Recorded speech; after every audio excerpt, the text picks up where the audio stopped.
بسم الله الرحمن الرحیم. دا یو مسئله پوښتنه کیږي بار بار چې آپس چې ښځه او میړه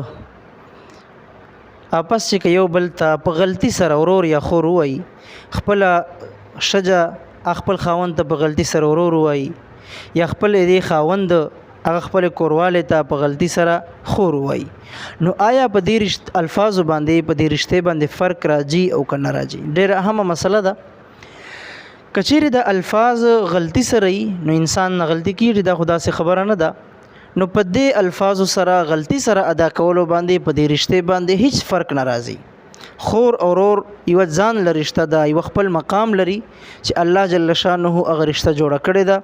نو هغه رشته درمیان د خاوند او د ښځې ترمنځ نسي راتلی، ځکه چې خور او ورور رشته الګ ده، ځان ته ده، او د ورور د خاوند او د ښځې رشته دا ځان ته ده.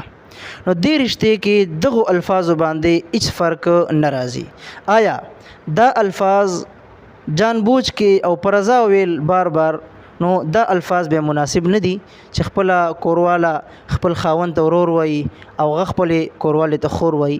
نو دا الفاظ مقدس الفاظ دي، دا دغې رشتې ته راوړل منځ ته نه دي پکار.